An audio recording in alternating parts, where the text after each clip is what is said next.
Welcome to the Waxing Podcast. I'm Kirsten Getzelman, esthetician, educator, and your host. Each week, we'll dive into real conversations, industry tips, and the kind of advice every beauty pro should have in their back pocket. This show is sponsored by Enso, a woman and esthetician-founded brand bringing better options to everyday beauty pros. Let's dive in. Hey, everybody. Welcome back to the Waxing Podcast. My name is Kirsten, and I am so excited to be bringing on a guest that honestly, I can't believe we've gone this far into the podcast and haven't had you yet, but Wednesday from Wicked Aesthetics. Thank you so much. I'm so excited to be here. I've been listening. When did you come out with this podcast? Like 2020? I've been listening to 2020. it this whole time. So it's I like a know. dream come true finally being on here. It's like a full circle moment. I think that's cool because I am like literally sitting here being like, I actually like this is like a cool girl moment for me. I'm like, I love that I get to bring you on. I feel like so many people love watching your journey, me included. And lately, I will tell you, because I obviously been following you for a really long time, I really like how you're getting into, you're like almost in your like influencer. Exactly. That's so funny you say that. I've been talking to so many of my friends about that lately, and I'm like, I feel like people engage more. I get more engagement when it's like just me versus like no one. Whenever I post lash stuff now, it's like people just keep scrolling. I'm like, okay, cool. Yeah, but it's kind of cool because I mean, you've been doing this for a really long time. We'll get into all of that, but social media wise too. And sometimes, did you ever watch the show Severance? No, but so many people keep telling me to watch it. It's like you should watch it for sure, but it basically like is about this person who wants like these people, not person, but these people walk into this room. I'm just going to give like somebody who's like a Severance fan is going to tell me I've butchered this, but like I'm trying to get like the most quick description of the show so we can get right into talking about how it has to do with you. But like basically it's about these people that walk into a building and when they go into an elevator, hear a frequency, they like switch into like their work self and then they leave in the elevator, another frequency happens and they go into their like real life self. But it's funny because when you are niched down so much on the internet, you always find yourself having to like only be that personality. So I'm sure after all of these years, finally getting to like be this almost like influencer and kind of sharing more than just your lash stuff and having people respond in a positive way has to feel kind of cool. Exactly. And then I'm sure you can relate to this too. Did you have your son like in your early 20s I too? did. Yeah. I was Yeah. 26.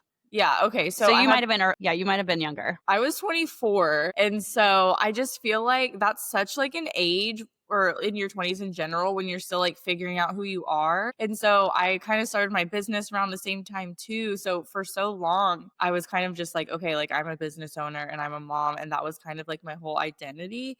And it wasn't until probably like a year or two ago that I like finally like came to and was like, okay, no, like I am actually a completely different person outside of all this. But I'm so glad it's like actually resonated with people online. And it's like, I don't know, I can really just have fun and like show my actual life and personality. And then it's a great way to like get through burnout as well, like with taking clients and the everyday day-to-day business life. I know. I genuinely understand that because it's like, especially when you're still taking clients. And then on the moments that you're done taking clients, you're just talking about it online. And then when you're done, you like are a mom. And you're right when you say like, it really does feel like your whole identity around being like a mom and like being what you work and do, especially as somebody who advocates and puts it online. I feel like it becomes like your whole entire life. Yeah. Okay, so I want to talk to you about this really quick because we both did have our kids at the same time we started our careers. Like my son was 1 when I started the podcast. Oh, wow. And I think back on that all the time because I've talked to other moms who have basically like done their career first and then had a kid. But I haven't really gotten the chance to talk to too many moms who like threw themselves into both situations at once. But how has your perspective been on like raising a kid in the chaos of early age and then also like raising a business and having that almost be a kid too? For sure. And then also what me and you have in common is we started businesses in 2020. So like during COVID. Well, I've been an esthetician since 2014 and then I technically started like, my business like suite renting in like 17, but in 2020 is when I opened, literally March 2020, literally the worst possible time is when I opened my first salon, like commercial space. and my son was Before or 9 months after the old. so before the lockdown, before they said, like, "We're done." Yeah, like March 1st, 2020, I got the keys, and then like March 20th, they were like, "You have to shut down." And my son was 9 months old. So, and I had never been like a stay-at-home mom, obviously. Well, he was only 9 months old, but like I'm crazy, and I went back to work when he was 6 weeks old. And so, yeah, it was such a weird time, like being a new mom, opening a new business, and then like they're not knowing like how the world was about to be. And then also like I was a stay-at-home mom for 2 months, and I'm like, "What do I do with myself?" But I feel like, and I'm sure you can relate to this too, there's a lot of, like, mom guilt surrounding it. Like, for example, I literally just got back from New York and put my son in school this morning so I could come to work and be on this podcast, and I have, like, other stuff to do today at work, but I feel like there's a lot of mom guilt, but at the same time, I'm like, I want him to see like an independent woman that kind has worked for everything she has and is very like motivated and business driven, and I'm doing this so he can have the life that we have. You know what I mean? So I I know there's totally a get it. lot of people have like mom guilt around it and are like, "Oh my god, I can't do all of these things because I'm raising my child." And that is Mhm. true, but at the same time, it's good for them to have like a strong like their mom be like a strong female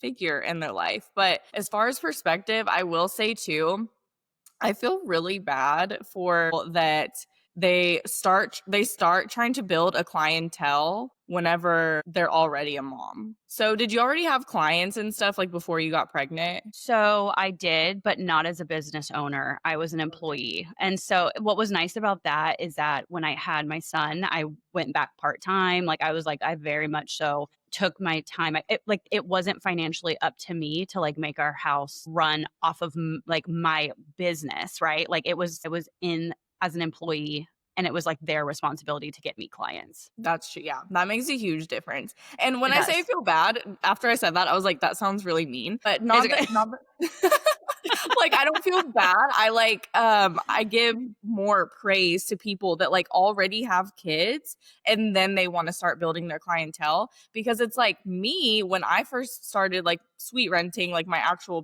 like, I guess, yeah, that's considered being a business owner. I didn't have a kid yet, so it's like I could work late nights. I was way more flexible. Like if someone wanted to get their lashes done at 9 p.m., I'm like, okay, that's fine. I have nothing else to do. I could work weekends. I had way more time to spend on marketing and stuff like that. So I really applaud the moms that already have a child and they want to transition into the beauty industry in general or just opening their own business, because it is a completely different ball game whenever you're very limited and you have a Yeah. lot more pressure on you. Because I was like 22 and my only bill was my apartment, which was like $1,000 a month. Like that was Yeah. amazing in 2017. Like I I was to wish say apartments. that's not like a thing anymore. I know.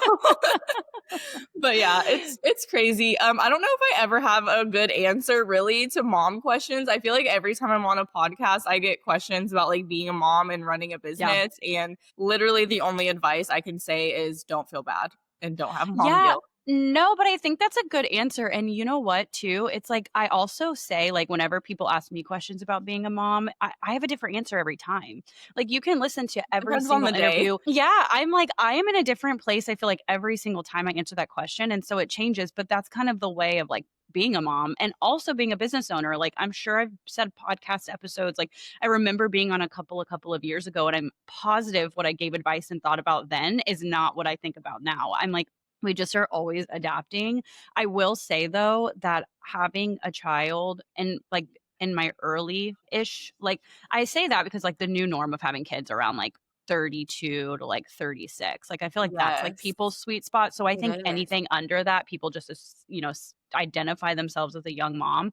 But I'm like, I felt like when I had my son, he was like the reason that I got motivation for some reason. And like I don't know why, because you would think like when you have a child, you like want to stay home and be maternal and do all of this stuff. But like he made me want to be better. It's almost like it's like I couldn't work for myself. Like I couldn't work to like make myself feel proud, but, like, I thought it'd be really cool for him to be proud. Exactly, and I'm sure we'll get into this, like, later. I'm sure we'll get into this later, but one of the things that I've noticed, like, whenever in the past I've had employees, I've had renters, I still have renters now, and then, of course, like, I teach lashes and waxing, and I always tell people, like, I can teach you how to do a service, but, like, I can't teach you how to be motivated. Like, I can't. You either are or you're not, and I try not Mhm. to be negative when I talk about this, but really the fact of the matter is, like, no one, I mean, not everyone is cut out for being in a client-based business. Like, not everyone is cut out for you having to be your own boss and you having to have the discipline. And I love one of the things that I've always loved about you is you have, like, normalized that, like, it's okay to work for another salon. Like, it's okay to work for another person. That's totally fine. 100%. Not Yeah, everyone has, I think, I don't know, I, not to, like, go into too much detail or, like, trauma dump or anything, but I came from literally nothing, literally nothing. I grew up very poor, like, my parents were addicts. There's not, like, one person in my family that I could even, like, probably borrow $100 from. So I've always had that, like, there's literally nothing for me to fall back on, and that has always motivated me too, even before I had a child. But I will say, like, people that have grow up, like, more privileged, or, like, maybe people that don't have kids, they don't really have anything, like, motivating them. So I always do say, like, this industry in general and just, like, having your own business, like, may not be for everyone, and that's okay. yeah, it is okay. I tell people all the time, I'm like, just because you see someone online opening the key lock into their business does not mean that's like the key lock to your life. I'm like, Mhm. there is something so amazing. I shared about this on my social media recently because when I started Enso, I basically gave up everything to do this. Like, and I mean my bank account, everything. Depleted it all, everything I've worked for in the last 5 years dumped into this. And so I tell people all the time, like, I used to make 6 over 6 figures profit, like, in my bank account, not like Mhm. my business. No, no, like, I had 6 figures in my bank account, and there is something so nice about that feeling. I knew every month how much money I was making. I knew that no matter how much, like, burnout I felt, that was coming. Like, when you're a business owner, that does not happen. Like, if you burn out, the reflection of that is literally your payment sometimes. And that's why I always talk about how important it is to have systems, because when you have systems, your burnout can be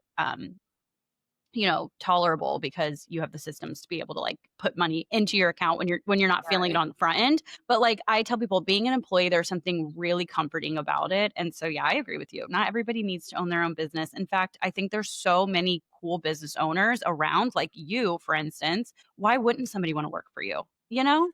Like, I just feel like there's so many of these people in our industry that are capable of being the coolest bosses. I'm like, I think there's something so cool about your mentor being your boss, who also is responsible for bringing you clients, putting ads, putting a website, like, doing all of the back end for you, and all you have to do is show up and, like, have a good time and leave. Yes, and then another thing that I like to tell people is it's important to have, like, a clear why with what you are doing, because, okay, like, you started, like, you had clients and then you worked for a brand and then Mhm. you started your own brand. And that has worked for you because it's something you're actually passionate about. But I see this a lot in the lash industry specifically, is people think you have to climb this, like, specific ladder. Like, I'm a lash artist, now I'm a salon owner, now I'm an educator, now I'm starting my own product line. And they do it because they think that's what they have to do, and it's something they're not actually passionate about. So it likely doesn't work out. So I think that's super important too. Is, like, not everyone, like, you don't have to educate, you don't have to start your own product. I would never want to have my own product line in a million years, but It's a I see lot. so many people in the lash industry do it because they think Mhm. they have to. And I'm like, okay, if this isn't something that actually, like, wants to get you out of bed in the morning and you don't like doing all of the back end tasks that have to do with it, then it's likely not going to work out. And I will say, having in this industry, having a steady clientele, that is going to be your most, like, consistent income out of all the other avenues you can take, out of educating, out of owning a salon, out of having a product line. If you have a stable, consistent clientele, that's honestly the safest place you can be, especially in this economy. I agree, and I also say, like, I take clients 2 days a week just because I love the consistency Mhm. of clients that come into the door, but also it's like it just reminds us why we're in the industry in the first place, and it's connection. And like to be able to hold on to that with clients, I'm like there's nothing better. I feel like that's like exactly why we're all here. So getting back to like that basis of like connecting with everyone and just being there with them. I tell people all the time, they'll be like, "Oh, how's like your business going?" I'm like, "I don't want to talk about that. I want to talk about you. I want to talk about your boyfriend. I want to talk about the wedding you just went to last weekend and like you 100%. got so drunk." I want to talk about my clients, their life, and like I think it's an escape and I think it's a fun one that we can allow ourselves to be in. I agree. So I just think, for somebody in the aesthetic industry, you have designed your life around really cool industry moments that you've gotten to play out. And I think that's so fun. I think that's the reason why people are so drawn to you because I feel like what at least looks at to the front end has seemed so like effortless. It's like you've taken clients, you've gotten very good at your trade, then you started probably getting a bunch of people to ask, how did you do it? And so it morphed into you being able to be like, well, maybe this is something I can talk about with people online, to when you started like digitally and then you started being an affiliate for a couple of brands and then you started traveling and you speak, right? You do speaking events at these Yes, conferences and uh-huh. stuff. Like I feel like the road to your career has kind of just been like one happenstance after another, but like within reason because people have been basically requesting this of you. But tell me just like a little bit of how it got started with like clients to you being able to like be, because it's one thing to educate a client, it's another thing to educate another professional. Oh yeah, it's two completely like different businesses too, which I feel like a lot of people don't understand. I feel like I have like two or three like sub businesses. But okay, so actually I started in this industry as a waxer. So I feel like I have done all the things. I got my esthetician license in 2014. I was a waxer. I worked like at the wax chain that everyone works at. And then honestly, everyone asked me like, "Why did you transition to lashes?" Honestly, it was because I wanted to make more money. Like I had never gotten lash extensions before. I knew nothing about lashes. Yeah, like 2017, I would say a lot of my clients that were coming to see me to get wax had lash extensions and they were telling me how much they were paying for them. I already wanted to go out on my own because like working at like a corporate chain like that, once you like get to the top, because I by the time I left there, I was an educator. I would go like open new stores and stuff like that, and go to conferences for that company. So it's kind of funny how I got to use my background of that and like bring it over to the lash industry. But anyways, not to make this too long of a story. So yeah, I ended up going out on my own doing just waxing and lashes. And honestly, I applaud people that just do waxing and can make content, because for some reason back then I was like, how do I make waxing content? Like there's nothing I can do. Like I don't want to show a Brazilian. Obviously people do it now like tactfully, but I don't know, Mhm. social media, promoting your business on social media at this time was still kind of new. And I was like, I feel like it's hard to market waxing. Like I'm scared. Like I don't know, people are scared of it. People aren't going to want to do it. So I was like, it's way easier to talk about lashes online, and the before and after is it's just so much easier. It just It's became so yeah, the transition between like no lashes yeah. to lashes is like immediate, like, people wanna watch that. Exactly. And so Yeah.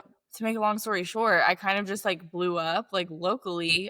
I got a full clientele pretty much within like 3 months. And like I said, I owe that to I didn't have a kid. I didn't have anything else to do. I was very flexible. I was very willing to work with anyone's schedules. I probably worked every single day. Do you remember, like look, because I know this was a while ago now, but, like, do you remember, like, exactly kind of what happened? Was it a lot of client referrals? Were you putting yourself on, like, Facebook groups? Like, do you remember what kinda led you to getting a full clientele in 3 months? Because like, that's the burner question everyone always Yeah, wants to know. It's like, how do I you get know. clients super fast? I will say also a huge part of it was that it was 2017, 2018. So, the economy was a lot different. Lash extensions were still kind of new. It wasn't like super oversaturated in my area yet. Also in Texas, we have a lash extension license. So if you don't want to be an esthetician or a cosmetologist, you can just go to school for like 300 hours and just do lashes. So, a lot of people do that here now. But anyways, yes, it was a lot of like Facebook groups, like mom Facebook groups. It was a lot of client referrals, which is something I wanted to touch on later. Like, if we talk more about social media, is a lot of people think that like they have to put their all of their marketing efforts into social media, but at the end of the day, even still to this day, most of my new clients are from other clients or other lash artists. It pays off to be friends with a lot of people that do the same thing as you. But yeah, I Same. would say at that time, also my first suite rental was in a hair salon, which was great because there were so many people that did hair and then I was the only lash artist. So whenever you're making business moves like that, you kind of got to take that into consideration. If you're going to rent a suite at one of those salon suite places where there are 5 or 10 other lash artists, it's going to be a lot harder for you to stand out and build a clientele. So you kind of have to be like, okay, where can I work where I'm like the only lash artist or maybe just like one of two lash artists. I think that's, like, incredibly easy to accomplish and also very smart. Like, it's Mhm. funny because it seems so obvious, but you're like, "Yeah, there's a bunch of people going in and getting their hair done by probably 8 stylists." I'm like, "Do you know that can you just if you just do the math, you're thinking like, 'Oh my god, how much does each stylist bring in?' And then how many of them are interested in getting other services?" Mostly all of them because everybody's interested in new beauty stuff. Yeah. So the fact that you're like an instant thing, plus all of the people that were the hairstylists, I can almost guarantee you wanted their lashes done. Exactly, and one thing I will say, this is probably, like, my best piece of advice that I give every new business owner, is even if you only have, like, 4 clients that whole week, you still need to set your business hours and be like, "Okay, my business hours are 10 to 6." And even if you only have 1 client that day, you're still working from 10 to 6. So if you only have 1 client that day, maybe take longer on that client and get, like, a whole bunch of video content and a whole bunch of photos or do something that's business related. Post on Facebook groups, do a free model. Well, this is like about lashes mostly, but I don't know like why my thing's doing a thumbs down. Why, dude? This just ignore. I'm literally just like thumbs down your thing. I don't know. It's it's the okay. I'm platform. like staring at myself. Anyways, but yeah, I feel like it's so important to like, you have to have like your certain business hours. Like, for example, today, I don't have any clients, but I'm going to be up here from like 9 to 5. I have this, and then I'm doing like a model set on one of my renters here for content. But I would say my business taking off that fast was simply for the fact that I was very disciplined and motivated when I needed to be. You just have to do that at first. And then later on down the line, when you're more successful, more booked, that's when you can start being a little more like lenient. Like, okay, I'm going to take some time off or I'm going to like not have my hours as open, et cetera, et cetera. But it's super important to just stay disciplined, have systems, like you said, and actually be passionate about what it is that you're doing. I agree. I talked about this in another episode where I said, a lot of people complain that they don't have clientels and don't have this other stuff. But then if they think about if you like look into their business a little bit more, they treat it like a side hustle. So it's like, well, I mean, of course your clients are going to Yes. treat it like, the point to all of that is like I really do believe that you get what you put into something and the more you water it and the more that you stay disciplined and the more that you stay consistent and the reason like why you built your foundation in the first place is because, you have a place where you're going to go and people will follow that path if they know that that's like, I can't imagine like back then if you had started your business and you were treating it like just this fun thing you did for a couple hours a week, like your clients wouldn't be able to trust that you would still be there for them 3 years later when they Yeah. needed that fill. So, Do like, you watch Oh, sorry. you're good. That was it. I was gonna say, do you watch Parks and Rec? No, but I've seen it. I haven't wa Okay. I haven't dedicated it the whole seasons, but no, I've seen There's some a of it. Like, quote that I love from Ron Swanson, and he's like, "Never half-ass 2 things, whole-ass 1 thing." Like, if you're half-assing a bunch of yeah. stuff, like, none of them are going to actually grow and be successful if you're not giving it your full undivided attention. That's something I learned very early on too, because at first when I started suite renting, I was still working for the wax chain and I was doing both, and I was like, "This is never gonna grow if I am not giving it my full undivided attention." And again, I had more flexibility to do that because I didn't have the pressure of supporting a family at the time. But it is something you have to be mindful of if you're trying to succeed in something, in anything in life, really. I agree. And you know, when you were saying earlier about people who like follow the ladder of what they think is supposed to be next, I always want to say too, you just give up and move on to the next one before you've even let this one really flourish and grow, and you like haven't watered this one enough. Like if people weren't so big on like going to the next thing to go to the next place, it's like if you would have just stayed down here and like kept growing and growing and growing and growing it, like this could have been so successful. But because someone else started something and you think that's your next step, it's like that's why things don't work out either because people don't stick in the time like that they need to for long enough, and they don't actually see like that ending tunnel of like the freedom, the getting to take vacations and all of that stuff. I do always think too, we're an industry that's so fast track minded. Like we're immediately, if it's been a year and something's not working out, we're like, okay, switch, which is like the beauty of it, right? But then like there's like it's like, what do they call it? The double edged sword. Yes. I feel like social media like plays a huge part in that too because like you said, people see someone's success like online. It seemingly looks like it happened overnight, but you're not seeing like all the behind the scenes stuff.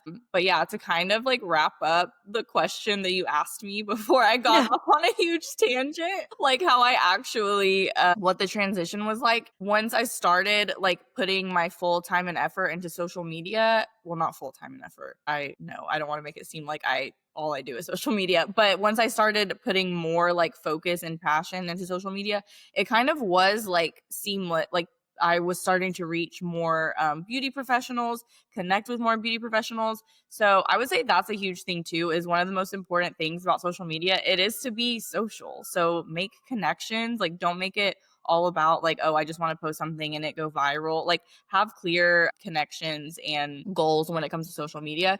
But yeah, so then I started educating, started going to conferences. I think that's a huge thing too. I'm sure it's huge in waxing too. I don't know. I guess y'all Hmm. don't really have like specific like waxing conferences. Maybe you should start one. That would actually Ah, be really cool. yeah.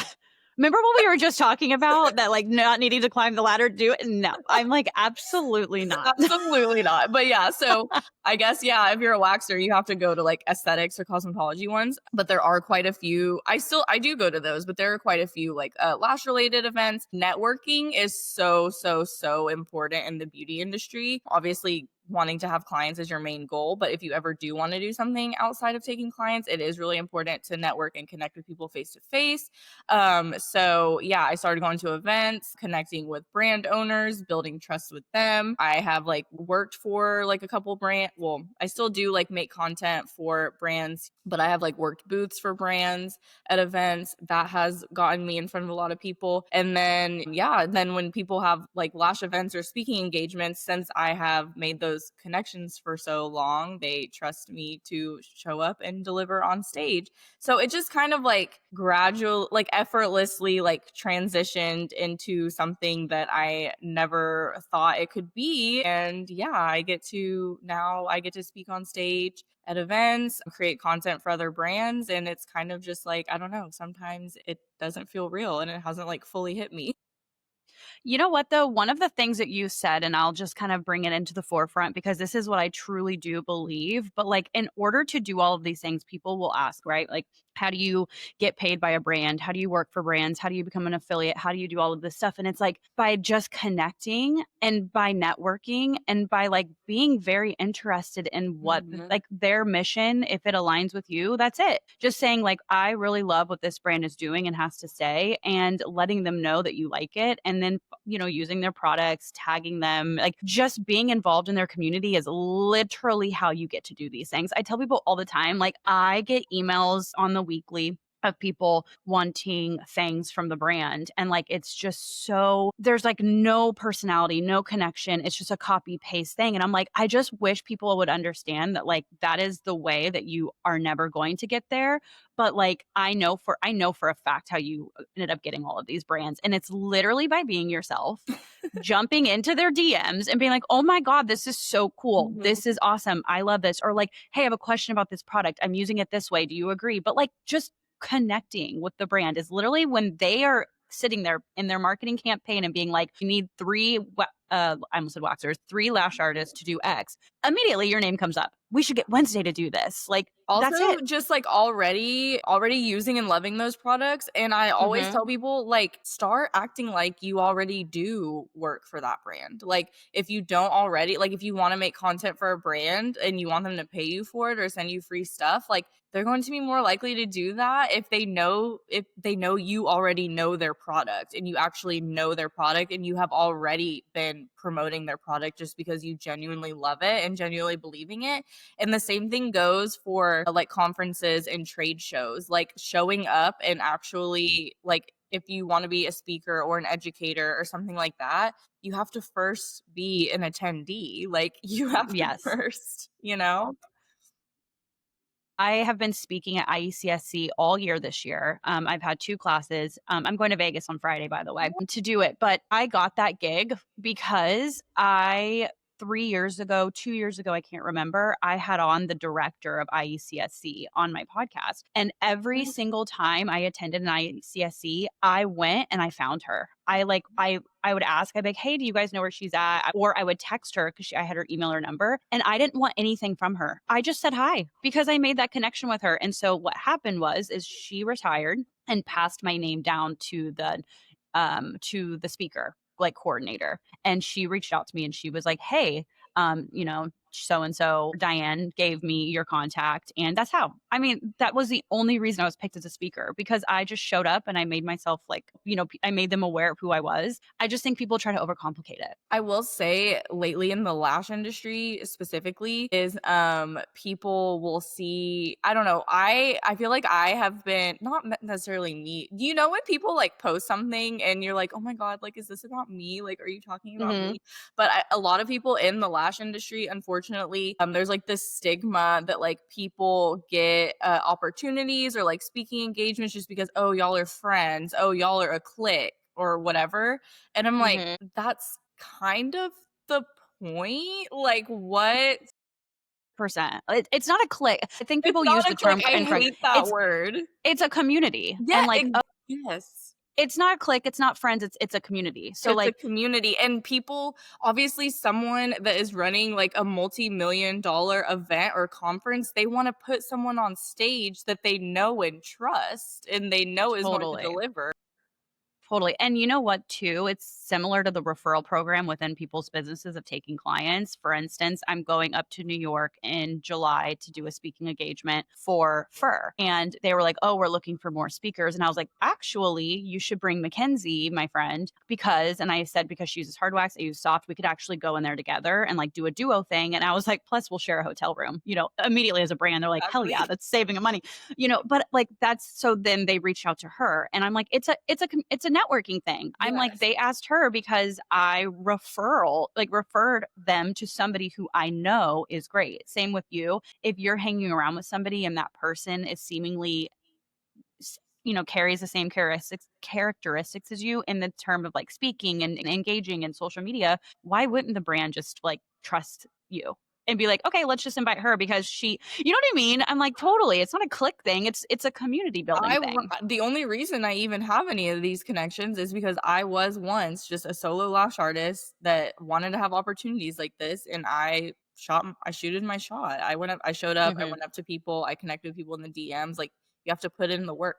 Kind of like what we were talking Yeah. about in the beginning, you have to put in the work if you want to Yeah. be the success and the yeah. I agree. I just sent out new products to, obviously there are people that are amazing that didn't get it, but we only had a limited amount of people that we were sending it out to. And it's funny because the people on the list, they were just people that popped up in my head who I'm like, they have been so supportive. And like I in my head was like, I know they'd be so excited to receive this. Like they felt like friends. And so that's the same thing when these people that have these multi-million dollar things, it's like they want people there that they know are going to get so excited and like want to be there and show up and not cancel the last minute because something came up and they can't make it. Like they want these people that take that part of their career very seriously. Exactly. I love that you Yeah. said, "It's not a clique, it's a community." It's not a I'm gonna have to clique. start using Yeah. that.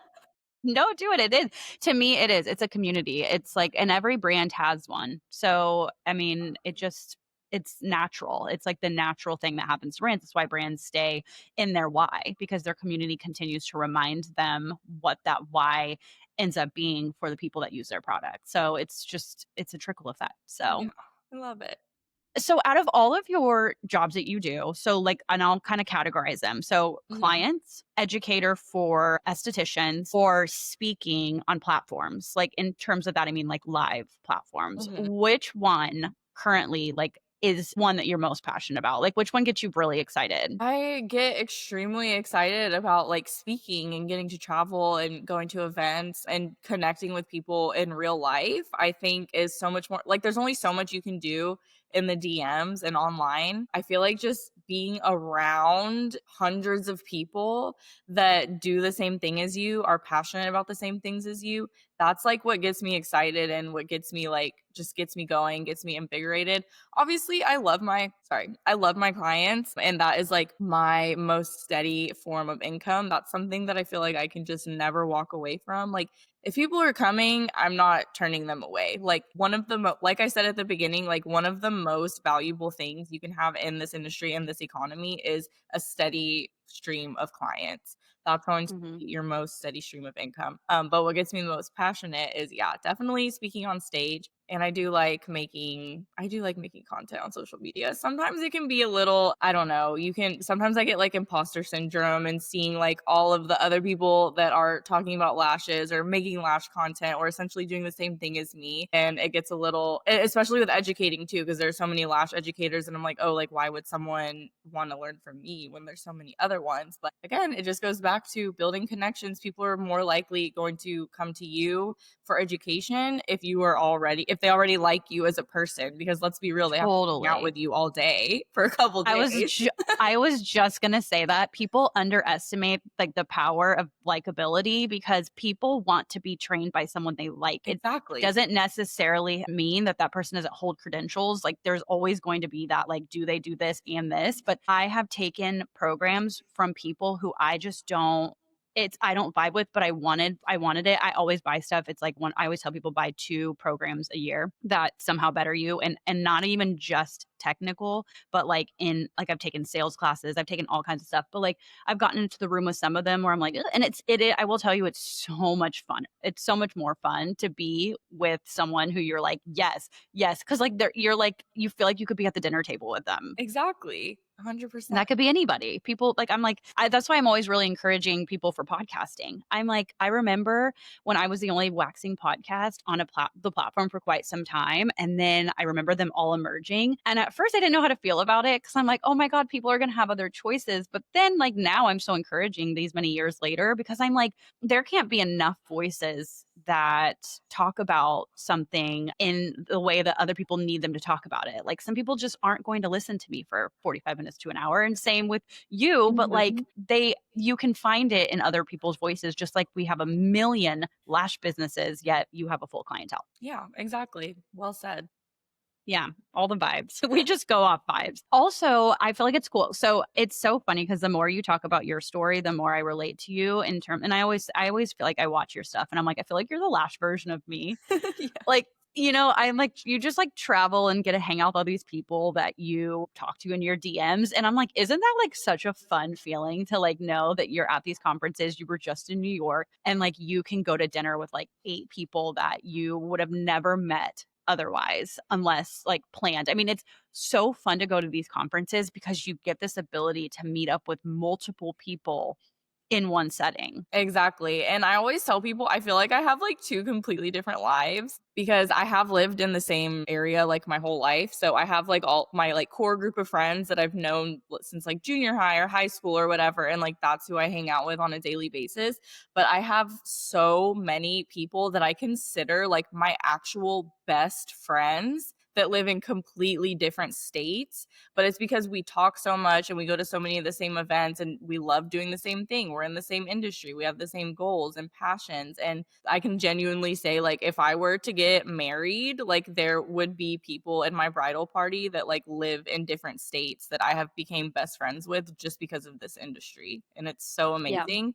to kind of have two lives, like two different, like completely different friend groups. It's crazier because I'm like, it's nice because too, when you're out to dinner with those people that all do lashes like you, it's like there's just so much that they can relate to. And there's something really nice about that. But then having your core group of friends, you can like shut off that business side and just kind of like let loose and talk about like other, avenues. Sometimes I think I live, breathe, and die this industry. And I'm like, they have to pull me out and like remind me that like there could be other hobbies. It is I'm not, like, yeah, 'cause sometimes when I'm with my friends, like, here, they're like, "Oh, how was the conference?" Like, I know if I see my friends this week, they're gonna be like, "How was New York?" I'm like, "I don't wanna talk about it." Like, I yeah, just like, please. I know. I mean, listen, I totally get it because 'cause I'm like, our industry is so complicated because we all have it's such a hard to good time. explain. I know, cause like, I have friends that are, like, corporate, right? So, like, I have this one friend who I love, and she's so funny, but she's, like, total corporate girl, killing it, and she always makes this post on Friday. Well, she reshares it, and it's, like, "slam laptop shut," and it's, like, such a corporate term because Friday at 4 o'clock, 5 o'clock, whatever, it's like they slam that shit closed, they go out, they have fun, they go on a boat, do whatever, and then Monday, they open it back up and can keep going, but, like, for us, at least I can speak for me, but I know you can relate to this. Like my life like revolves around this. Like it blends 100%. into everything I do. I literally talk about it at dinner. I talk about it in my DMs. In a group chat. Like we don't stop talking about our damn jobs. We're on a podcast talking about it. Do you think like what? But see, like, it's so effortless when it's something you actually, like, love and are passionate about, like, I agree. I feel like I keep repeating myself, but No, but it it's applies true. to I mean, so many things. before Wednesday hopped on here, she let me know that she just got home last night at 1 AM from New York, and it's 9 AM. We're recording right now, and it's like, I'm telling you right now, no corporate girl, unless they absolutely had to be here, would be logging on for this, but it's like, it's easy, it's fun, like, I at the end of this, maybe not when you hit play, you might have been like, "Oh my god, I'm regretting this," but by the end of it, hopefully, you're like, "No, this is fun. This, like, reminds me why I like to do what I do." Exactly, yeah. It was like a no-brainer. I did consider it when my flight kept getting delayed last night. I'm like, "Should I just cancel? Should I just cancel?" And I'm like, "I'm so busy the next couple months, I probably wouldn't be able to come on here till, like, August." And I'm like, "No, I don't wanna miss my chance." Like, I love this podcast. Oh my god, you would This be is like a dream invited come literally anytime, anytime. I am not joking you, like, I was getting, like Stacy, obviously she's my assistant, Mhm. and we were talking about who we wanted next onto the podcast, and I'm like, "You know who needs to come on?" I was like, "Wednesday." I said, "I literally feel like this is, like, a cool girl moment for me where I can have you on." I'm like, You and I have talked in the DMs a little bit, but I'm like, Yeah. I don't think we're close enough. You need to get on the I know, podcast." I have a podcast too, but I haven't posted in probably over a year just because life, but yeah, Life. I this makes me, like, wanna jump back into it and have you on too. Oh my gosh, please, I would love it. I know. It's so much more fun though being a guest. I always love just like hopping on and being like, "Okay, what do Mhm. you want to talk about?" versus like not that the host is not fun, but like afterwards, it's like, podcasting is a lot of work. It's editing, it's getting everything on the feeds in the background, it's social media posts, all of that. So, it's really fun to be a guest. I like that Yeah, you're enjoying being a guest here at love least. it. So, what else do you have going on for the rest of the year? Anything fun and Um, exciting? yeah, well, as if I don't already have, like, enough going on, kind of like my passion project that I started a couple years ago was, kind of like a digital marketing company. I don't even know what you would call it, but I have done, like, websites, branding, and photography, like, for other beauty business owners. That kind of started popping off, like, a lot last year, but I kind of had to pull back this year because I opened a new salon. So I Yes. transitioned Yeah. into a new space this year in February. So I don't have 2 locations. I closed the other one and moved to a bigger location, like, in a different neighborhood. But since, yeah, this year has been, like, solely dedicated to, like, getting this new location off the ground and stuff, so I kinda have taken a step back, but from my passion project, but I have like a little another like sub business where I do websites, branding, and photography for other business owners. I've worked with a few wax brands, which is super cool. And it's kind of like going back to my roots. And then here recently, I started doing more waxing content for another brand too, which is crazy. So I kind of am just like, pulling you out of retirement. Yeah, absolutely. So I have been loving it's so much fun making content like for other brands. I feel like it's a lot less pressure than making content for myself on my own page. But yeah, I have a few like different like lash and wax brands that I work for and make content for.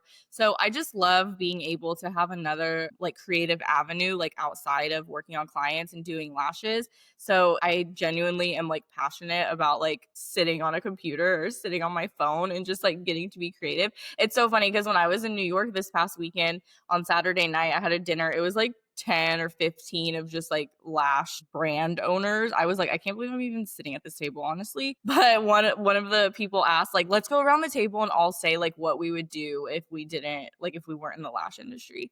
And I was like, honestly, like my answer was I would just wanna sit on a computer and literally, like, make other stuff for other people's businesses. I genuinely enjoy it. I feel like I it has a lot to do with, like, growing up in the MySpace era, Yeah. if you can relate. I can relate. I can totally see you, like, being such a good MySpacer. I feel like that was, like, such a time for I feel like people. I was, Like, like, really popular on MySpace. I was gonna say, like, I feel like people. It's so funny when each new platform comes up, there's, like, always, like, a group of people that just thrived in them, and I can totally see it because, like, MySpace had so much customization Yeah. abilities, and so, like, if you were interested in being creative like that, oh my god, you could take over MySpace, and, like, do you remember having to pick, like, 8 people? Yes, Like, your top and how big of a deal it was, like, if you had one person as your top and the other person didn't have you, and you're yes. I like, took the devastation of the high school realization or middle school. But yeah, like when I was growing up, that was like my safe space, like just spending hours upon hours on the computer and like taking photos of my digital camera and like editing photos. This platform, it's like a Google it does it on Google too, but I'm like, it likes to party with you That's with funny. different things. But yeah, so to answer your question of what is going on for me this year is I really want to now that my salon is like finally up and running and stable and I can like leave it and not feel bad. Like leave it to do other things and not feel bad that I'm not giving it my full attention. I definitely want to jump back into that passion project and grow it more because again, like as a mom and I'm a single mom, so it is really great to have a form of income where you can like work from home 100 100%. And so at 100%. my new salon too, I also have like a whole like content area that's like set up with like backdrops, lighting, etc. I have done like product photography for a couple of lash brands too. So I don't know. I know it sounds like I'm all over the place, but I feel like that's kind of how I thrive like as a creative. Like I have so many different things I can do. And I do have I think one more speaking engagement this year. I will be at LashCon in October, which is in California. But yeah, that's what the rest of my year looks like really.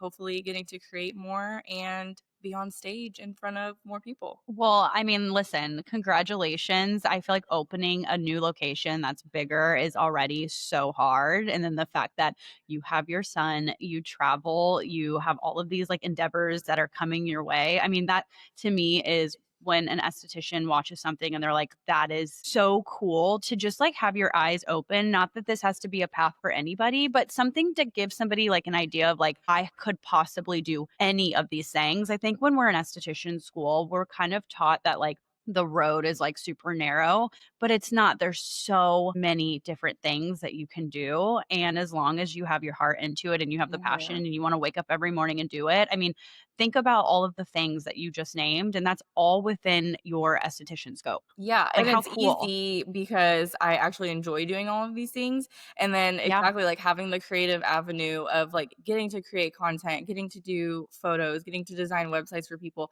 I already have, like, the audience of estheticians and other beauty professionals, so it just kind of, like, seems transitions seamlessly. Well, yeah, and I said that to you earlier too, is like your audience has been giving you this stuff all along. It's just Mhm. cool because you've had the mindfulness to pick up on all of it and be like, okay, like we're gonna follow through. I just think that there's like something so fun about happenstances happening in that way. And then as somebody looking on the outside, being able to see, like really you're just giving your audience the next thing that they've been asking for this whole time. That's so true, thank you. Yeah. I feel like this episode could be, like, 4 hours, there's so many things we could talk about. Dude, I it could. could. It literally could. And plus, you know what's really hard is like we're estheticians, right? Like we are trained to talk to walls. Like I could have any and every single person come into my treatment room and I can promise you that they're leaving feeling a connection with me. It's a superpower we all have. So getting two estheticians on a podcast is so bad because like you and I could bounce back all day. I I mean, know. this is like literally what we do for a living is talk. I'm gonna have to start mine back up so you can come on. Please do. Okay, so let everybody know all of the places that they can find you. And yeah, Okay, so Wednesday the Lasher on Instagram and TikTok. I'm trying to like get more into TikTok.